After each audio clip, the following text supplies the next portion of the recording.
Hello, everyone, and welcome back to The Rundown. I will be your host today, Craig DeLuz, coming at you from the West Coast, the left coast, behind the Iron Curtain, otherwise known as the Sierras. And today is Throat Punch Thursday.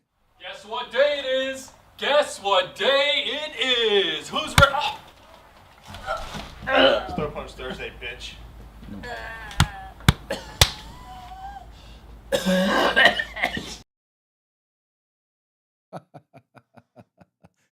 Oh, that is hilarious.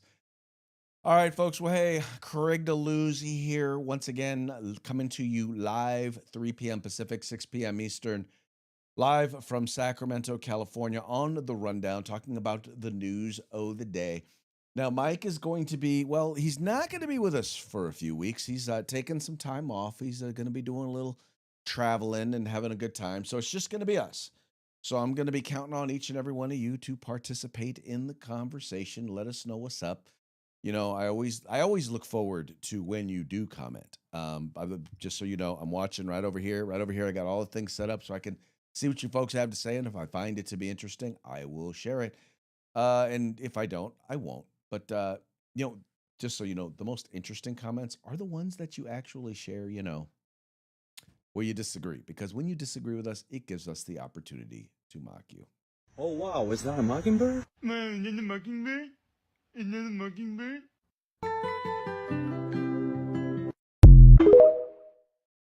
That's right. As Mike would say, we will mock you.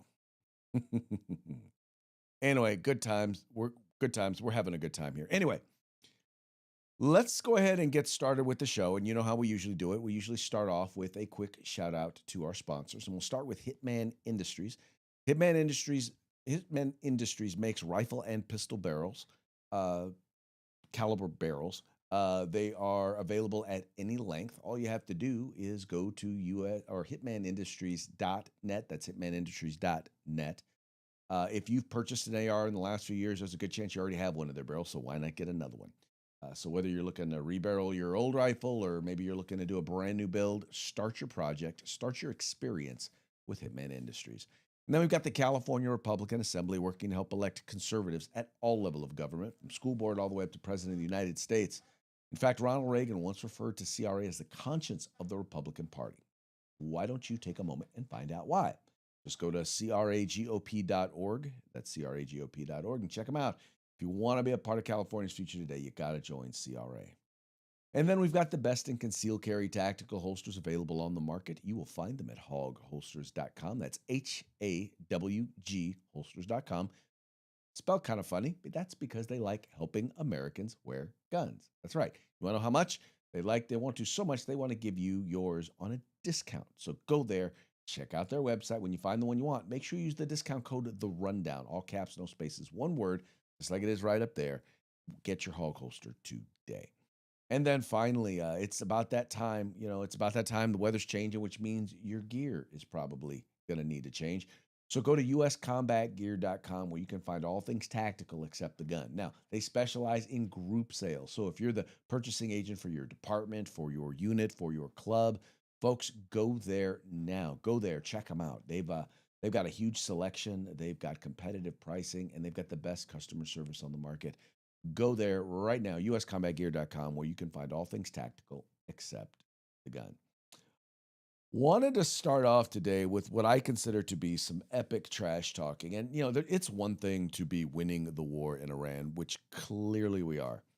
But it's a whole nother thing to be winning and then in the midst of it, also talking trash. And that seems to be exactly what Mr. Hegseth is doing in his little presentation right here. The last job anyone in the world wants right now? Senior leader for the IRGC, or Besiege. Temp jobs, all of them. And to borrow a page from Admiral Ernest King in World War II, we've decided to share the ocean with Iran. We've given them the bottom half. We've damaged or sunk over 120 of their Navy ships, with battle damage assessments pending for many more. See, oftentimes we have to wait a few days on battle damage assessment to get the real number. Their surface fleet is no longer a factor. Their submarines, they once had 11, are gone. Their military ports are crippled. Yeah, we've decided to share the ocean with Iran. We've given them the bottom half. United States has sunk more than 120 Islamic Republic ships, Hegseth says. Now, that sounds like a pretty thorough butt kicking. And that doesn't even get into what we've done to their Air Force. It says here, the U.S. military has sunk more than 120 Iranian naval vessels during Operation Epic Fury. Secretary of War Pete Hegseth said Tuesday, quipping, "We've decided to share the ocean with Iran. We've given them the bottom half." As the conflict enters its 20th day, much of Tehran's sea power has been eradicated, Hegseth added during a morning briefing at the Pentagon. Quote, we've damaged or sunk over 120 of their Navy ships, with battle damage assessments pending for many more. Hegseth said, noting that the number of ships destroyed is likely to rise in the coming days. Their surface fleet is no longer a factor. The submarines they once had, 11, are gone. The military ports are crippled. The Islamic Republic had a submarine force of about 28 to 30 vessels before Operation Epic Fury began, according to the Nuclear Threat Initiative, meaning the U.S. strikes have taken out about a third of Tehran's fleet. Chairman of the Joint Chiefs of Staff, General Dan Kane, who spoke alongside Hegseth, said at least 44 Iranian mine-laying vessels are out of commission, significantly diminished Tehran's ability to choke the critical Strait of Hormuz. U.S. military dropped 5,000-pound penetrator weapons onto underground bunkers, preventing the regime from accessing weapons in its reserves. The bombs fell, quote, into underground storage facilities, storing coastal defense, cruise missiles, and other support equipment, Kane said. So why am I sharing this with you? I am sharing this with you because, let's just be real, there are many people on the left, many people in the mainstream media, many people on the horseshoe right, the American, they call themselves, they think they're America first. They're acting sometimes like America only, and they're really what they're acting like is America haters. But anyway, they all want to convince you that things are going very, very badly in Iran, and they are not, right? Now, I will be the first to admit that when it comes to how well we are doing, President Trump sometimes is known to be hyperbolic. He is known to stretch things, and that's just him. To expect him to be any different would be to expect him not to be him. That having been said, the number of casualties that we have suffered versus the number of casualties that they have suffered, the number of hits that we have taken versus the number of hits that they have taken, it's not even close. I haven't said a thing. I mean, it's not even, it's right now, it's not even close. The point here being is that, once again, the media wants you to believe that we're losing this war. They want you to believe that because there's the challenges dealing with the Strait of Hormuz, that they want you to believe that, well, this thing has gone all wrong and it's a quagmire. They want you to believe that this is a war that is going to last forever. Folks, we're in our 20th day. 20th. And I'm trying to figure out exactly at what point does this become a forever war? Maybe we need to figure that out. Maybe we need to think about what that is, because until that point, y'all need to shut up. That's just me. Y'all need to shut up. Y'all just need to stop, because by every assessment, we are winning this war. We have taken out multiple layers of their leadership. We are clearly winning this war. And if you listen to Hegseth, if you listen to the president, if you listen to Marco Rubio, if you listen to General Kane, we are well ahead of where we thought we would be. In the very beginning, they said that this would be about a 4 to 6 week entanglement.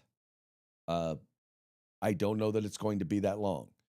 But they're saying right now that it's not going to be that long. They're saying that right now we are ahead of schedule. Anyway, that's the reason why I wanted to share that, was just because I want people to understand we are winning this and we're winning it big. That doesn't mean that necessarily, when people say that we don't know why we're there have been a number of reasons why that have already been stated why we are there. And I get frustrated when I hear Democrats say, well, we don't know why we're there. He says this, and then he says this, and then he says this. And I'm like, since when was all of the above not a choice? Yes, they were talking about developing a nuclear weapon. Yes, they are. Yes, they have threatened and paid for acts of terrorism against us and against our allies. They have been the primary funder of those proxies, whether it be Hezbollah, whether it be Hamas, whether it be the Houthis. They're the ones that are supplying them with the resources to attack our ships, to attack our people, to kidnap our people, to inflict terrorism upon us and our allies. Regardless of what anyone says, we may not have been at war with Iran for the last 47 years, but Iran has been at war with the United States for the last 47 years. I know I'm not telling you anything new, but I am telling you things that the mainstream media will not tell you.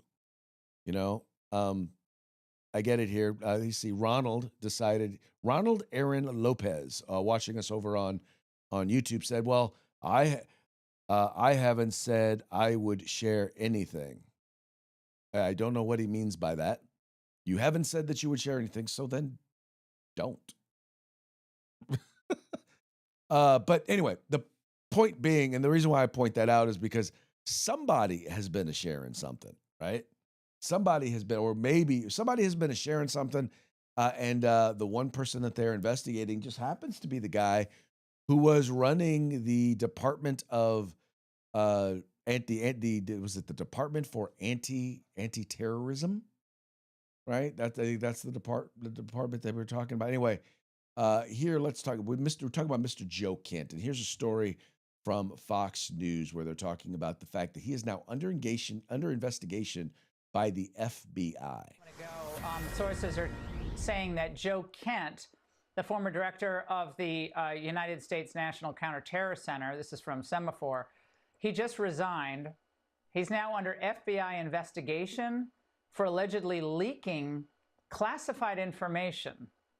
And the investigation predates his departure. Congressman, your reaction to that tonight? Wow. Well, there's a lot there, and I think that we need to let this investigation play out, but we shouldn't tolerate any leakers in the administration, particularly regarding classified national security interests and information. So we'll let this play out and see where it goes, but if he was leaking, he ought to be held accountable just like anybody else would be. Well, 5 minutes ago, he seemed... Well, so now, that was pretty much my sentiment of the whole thing. I mean, let's understand that before joining the FBI, he was part of the, he was basically a MAGA influencer. He ran for Congress. He was a Democrat before joining MAGA and becoming part of the Trump coalition, ran for Congress. Anyway, ran for Congress unsuccessfully. Anyway, but let's read a little bit more from the report here over at Breitbart. It says here, former director of National Counterterrorism Center, Joe Kent, is reportedly being investigated by the Federal Bureau of Investigations, or the FBI, for allegedly leaking classified information. Shelley Talbot, White House correspondent for Semaphore, reported that according to 3 sources, Kent, who resigned from his position on Tuesday, is being investigated by the FBI. The alleged investigation predates his departure. In another post, Talcott said, quote, a 4th source also confirmed this. And this is what the report, which he said on Twitter. Joe Kent is under investigation for allegedly leaking classified information. 3 sources told me. I'm told the investigation predates the departure. That's the actual report. It says here, in a post on X on Tuesday, Kent shared that he had, quote, decided to resign from his position, explaining that he could not, in good conscience, support the ongoing war in Iran. Iran posed no imminent threat to our nation, and it is clear that we started this war due to pressure from Israel. And he basically also noted that in a letter to the president. Now, here's the interesting thing. Now, number one, this is a guy who, well, not too long ago, just a couple of years ago, recognized and basically acknowledged that we should probably be going after Iran and going after their ability and basically ending their ability to be able to produce nuclear weapons, and that they were very, very committed. So I don't know what caused his change of heart all of a sudden. Well, what I think it is, here's what I think it is. Now, we've heard there have been a number of times where information has gotten out that shouldn't have gotten out.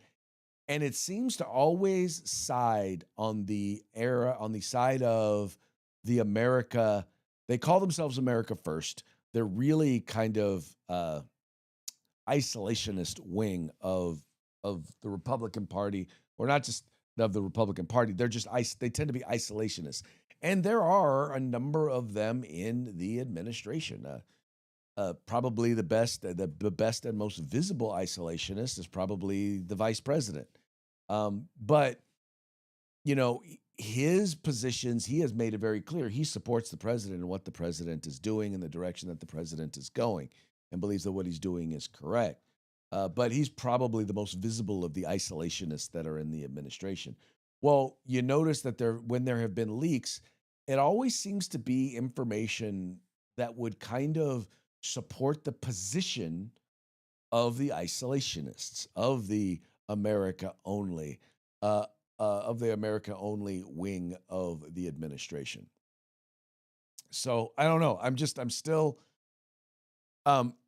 What's interesting is, and by the way, Freeman here, Fento pointed this out. Let's see here. He says he's a green. Now, by the way, I do want to make sure to point this out. Thank you, Fenton, for pointing this out. He says he's a Green Beret, did 11 tours, and his wife gave the ultimate sacrifice in 2019. What happened to believing in the American patriots? He's still saying he supports Trump. He just doesn't agree with the war under the false pretense that we're going at it. It just is differing opinion, and the GOP says you are with us. You are either with us or we are against you. Anyway, thanks for sharing that. No, here's the thing. Now, keep in mind, my thing is, I believe that he stepped down because he's under investigation. I don't believe keep in mind, the investigation predates his resigning. What I believe is going on here is he knows he's under investigation. He probably, and once again, I have no information to support this. I am simply guessing that he probably did leak some information, or maybe he told somebody something. He intentionally or unintentionally, he probably had a conversation or gave some information to somebody that he shouldn't have, and it wound up being public. My guess is that now he's taking this position because, well, he has to make it seem like, well, I'm down for the cause, right? This is a guy who was a Democrat before, before he became MAGA. And I think he fell into the thing that I think a lot of Trump supporters, or some Trump supporters, did, in that they thought that he was an isolationist, and he's not. The reality is that President Trump is a to be honest, MAGA is a moving target. What he does is he looks at things, he analyzes, and if he sees a need to pivot, he pivots. This is a situation where he's always believed that Iran has been a problem. Iran is at their weakest. Iran has made it very clear in the negotiations just recently. Now, whether or not you believe they had the ability to produce nuclear weapons, they clearly went out of their way to express that they had the ability to do it. And one of my beliefs has always been when someone tries to tell you who they are, believe them. I do not believe that this is something that we got dragged into by Israel. I definitely believe that this is something that is in our best interest, not, by the way, just because of our relationship with Iran. Because they're the number one provider of oil to China. They're the number one provider of oil to Cuba. I mean, in terms of geopolitics and America's place in geopolitics, this elevates the United States and puts us on a much stronger footing. And literally the only reason why we are looking at more expensive gas prices right now, which, by the way, folks tend to be, they didn't seem to be upset when it was over $5 a gallon nationwide under Joe Biden, but now all of a sudden they care about gas prices. They didn't care about it when they were bumping up the cost of gas here in California, but now all of a sudden they care about gas prices. But the only reason is because of the Strait of Hormuz. And, you know, are they having problems there? Yeah. They got to figure that out, no doubt. But trust me, they will figure it out. And when they do, the oil will flow, gas prices will come down. But there was a definite interest in doing this. Now, I have no problem with people who are with the more isolationist wing of the party, because I think they keep us honest, right? I think it's important that they keep that we don't just get involved in random entanglements. And I think, and I believe their involvement in the Trump administration is important because I don't believe Donald Trump would get involved in something meaningless, in something that really didn't have a direct effect on the United States, in part because of their input. So if they've taken that input, if he's taken that input and he's still got involved in this, well, can you give him a little credit that maybe he knows what he's doing? Just maybe?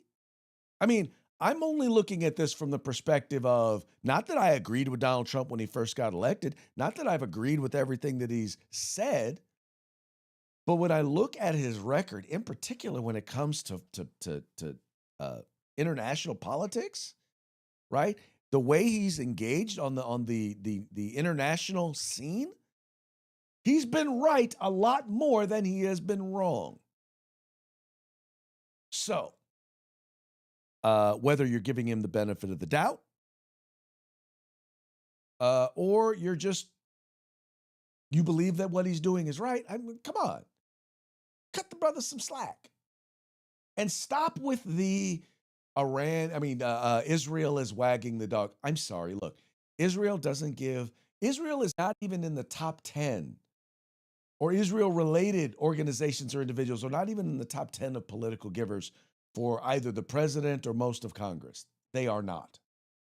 In fact, many of those of the Jewish persuasion who do give more to Democrats than they do to Republicans. So if you honestly believe that the tail is wagging the dog, I'm sorry. No, not buying that one. I'm just not buying that one. I also, though, by the way, don't happen to believe that Israel needs our permission to do anything. If anything, what Trump has done that's different than Democrats is, took the leash off. Said, y'all do what y'all got to do. Although he did come back and say, hey, man, no, don't bomb the oil reserves. don't bomb. Leave the oil reserves alone. Leave the oil reserves alone. Let's see. Freeman is back here. He says, I believed Trump. I believe that we did anything out at the time. Isolationism, yes. Looks to me like the same old, all but way back Bush. Well, here's the thing. You're a lot older than me. Well, I don't know how old you are. I'm 57, so I'm no spring chicken. I'm a Gen Xer. Not a boomer, though. Not quite old enough to be a boomer. What I will tell you is this. the telltale sign of whether or not this is Bush or not, or this is the exporting of America or nation building, is going to be time. Now, you can either believe him when he says we're not going to be there for the long term, that this is not going to be a long-term quagmire the way that Iraq or Afghanistan were, or you cannot believe him. I happen to believe him. So we shall see, though. I could be wrong. You could be wrong. I'm just saying I'm not going to assume that he's lying or that he's wrong. I'm just not going to assume that he's wrong. And some be, well, too easy, too quick to claim that he is in fact wrong. All right, moving right along now. New York banned from snooping on social media for CCWs, and that's right. See, one of the things that New York wanted to do was they wanted to actually look at your concealed carry. They wanted to look at your social media to determine whether or not, based on your social media, whether or not you were worthy of being able to exercise your right to bear arms outside of your home. Well, this being written by Carrie Sloan over at Bearing Arms. Triumph for Liberty, New York ban from snooping on social media for concealed carry permits. In a landmark victory for the Second Amendment and personal privacy, the Gun Owners Foundation has secured a permanent injunction against New York's intrusive or invasive requirement that concealed carry permit applicants disclose their social media accounts. This development marks a decisive blow against one of the most overreaching provisions of the state's post-Bruen gun control law. For the first time, New York's sprawling bureaucracy is legally barred from demanding access to citizens' online lives simply because they seek to exercise their constitutional right to bear arms. The case, and Antoniuk versus James, formerly Antoniuk versus Hochul, filed in the U.S. District Court for the Northern District of New York, challenged multiple facets of the Concealed Carry Improvement Act passed in 2022 as a defiant response to the Supreme Court's landmark New York State Rifle and Pistol Association v. Bruen decision. The CCIA was New York's attempt to reimpose restrictions after the High Court struck down the state's proper cause requirement for carrying permits. Among its egregious elements, applicants were mandated to provide a list of personal social media accounts from the past 3 years. Once submitted, licensing officers were empowered to scour posts, likes, and comments to determine good moral character. Clearly a vague standard ripe for abuse. And that's exactly what it was all about. So in other words, if you had said, I'm going to resist the government, I shall not comply, well, then bam, you would be determined as someone who is not worthy of good moral character, since you are going to defy the government on laws. How do they know you're going to do it? Because you said it on your social media account. If you made a claim that you'd like to see a particular politician strung up, well, once again, you would be considered a person of not good moral character. If you were engaged in an online debate with someone and you said something that could be taken as a threat, even if it weren't really a threat, like I always say, the one problem with social media is it's gotten people used to being disrespectful without getting punched in the mouth. Well, people might say, well, see there, he's threatening people. He's saying you were disrespectful, so he's going to punch you in the mouth. And you're going to sit there and tell me that there are not people who are looking for reasons to make sure people don't get access to the right to bear arms, right? This is a clear violation of a person's First Amendment rights because, and it's not so much the access, it's the fact that they want to use that access to find reasons to remove your to violate your Second Amendment rights. And that is not cool. That is not good. You should be able to voice your opinions. You should be able to say what it is that you want to say without fear of your comments being either misconstrued or misrepresented, because that's exactly what they're going to do. They're going to do the best they can to try and misrepresent what it is that you have to say. By the way, going back real quick, Freeman Fenton said, he hopes he's wrong. He thinks Trump is going to be Trump. I mean, he thinks Trump is going to be the same, but he hopes he's wrong. And I hope you're wrong too. I would say this, your concerns are not baseless. I just think maybe premature. How about that? How about that one?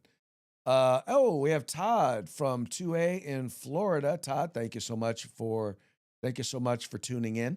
Very much appreciate you tuning in from the Gunshine State.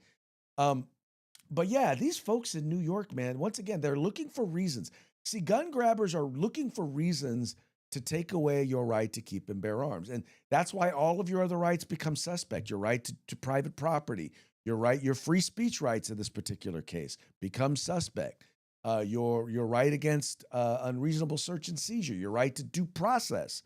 Because, see, they're afraid that you're going to exercise your right to keep and bear arms. And the worst part about all of it is the people that we all really know should not have guns, that we do not want to have guns, they are subject to none of this because they're not going to go to a gun store. They're not going to go to an FFL.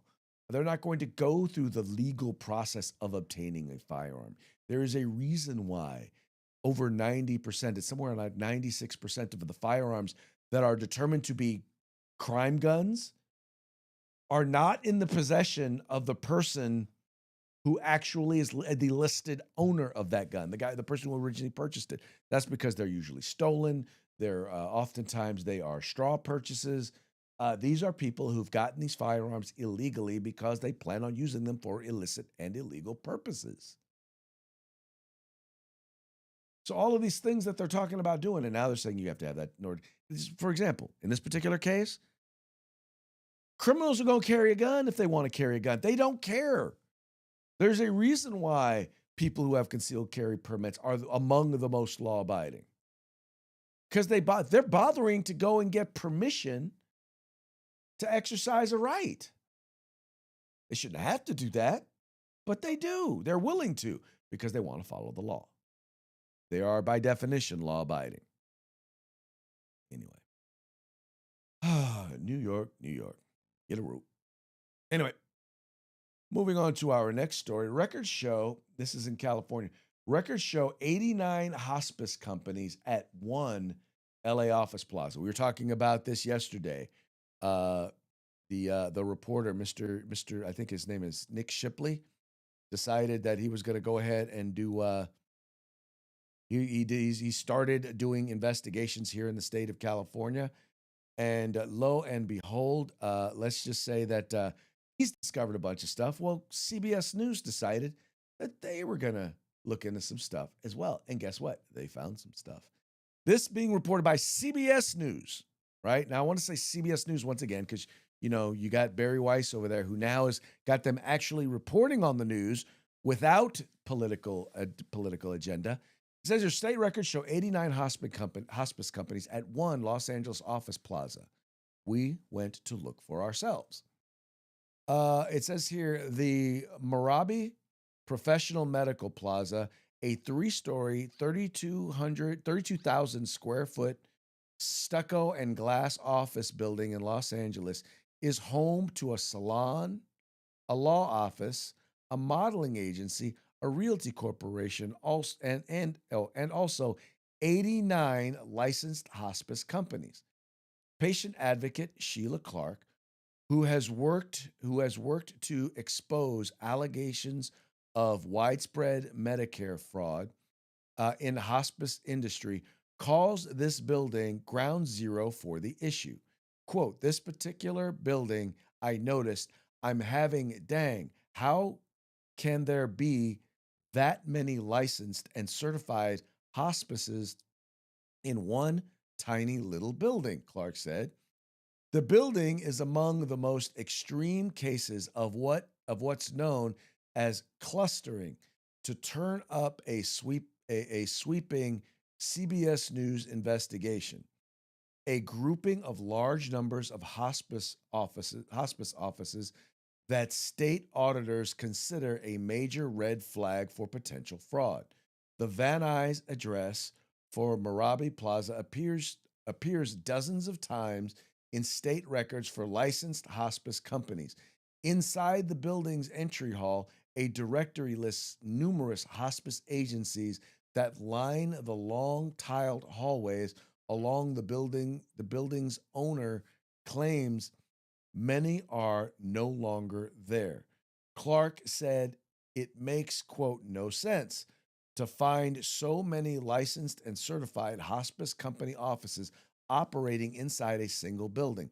Auditors said the clustering of so many firms raised concerns because it suggested that the number of agencies in these areas likely exceeds the number of patients who need services.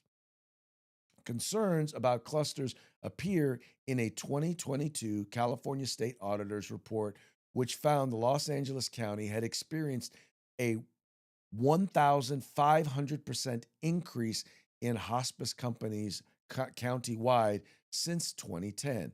That's 6 times more hospice providers than the national average relative to the county's elderly population. Now, I'm pointing this out to you because once again, we've got the dude from Minnesota who came in and went to Minnesota and uncovered $9 billion. He ain't been here but a couple of weeks, and now he's already uncovered several hundred million. And the state you got CBS News now is talking with folks, and if there's 89 of these in one place, you got to figure they're now into well over the hundreds of millions of dollars. Once again, folks, this is the tip of the iceberg. This is just the beginning. This is just the very tip of the camel's nose under the tent. Heck, I'm sorry, JD Vance hasn't even made it here yet, right? JD Vance and his new effort hasn't even started in California yet.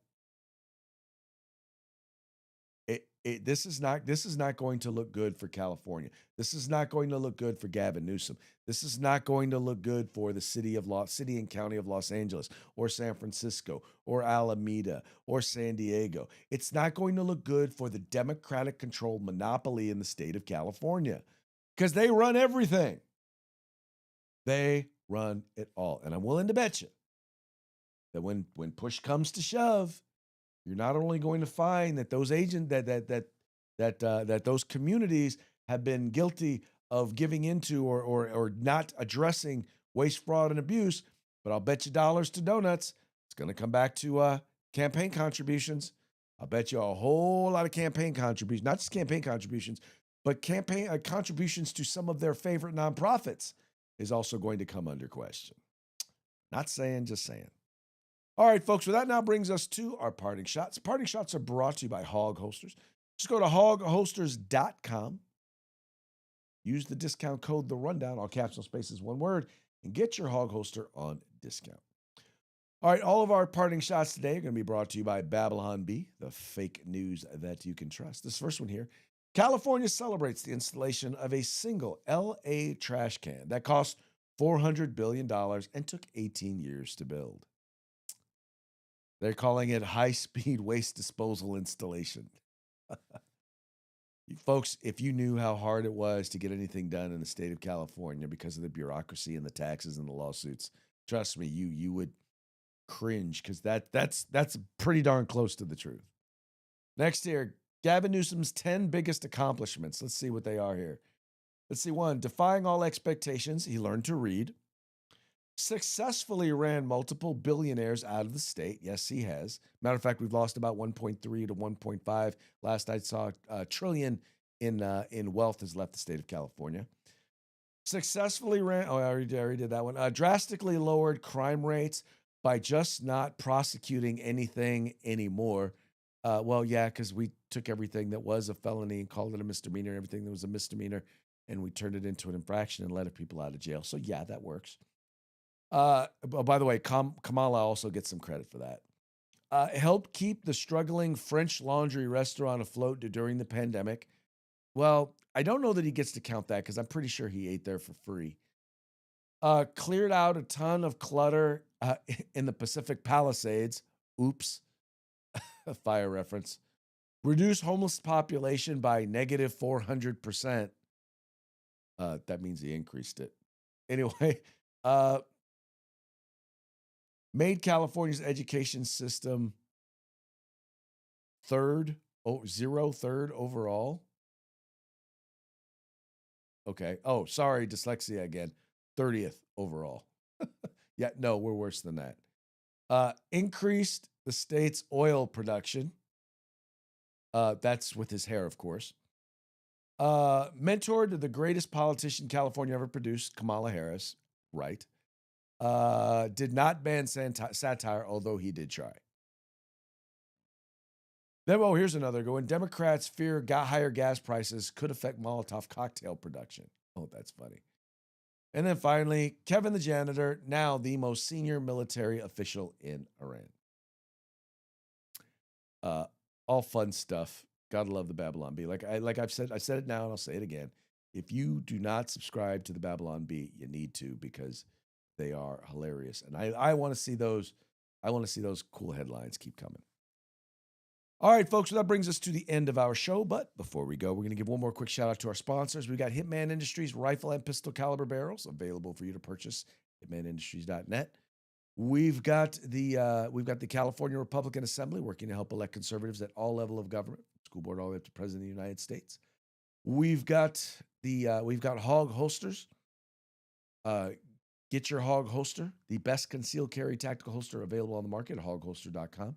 And then we've got the place where you can find all things tactical except the gun, and that would be at uscombatgear.com. All right, folks, once again, that's going to be it for today. I will be back tomorrow on Free for All Friday. Till then, y'all have fun. Stay safe. I will see you mañana.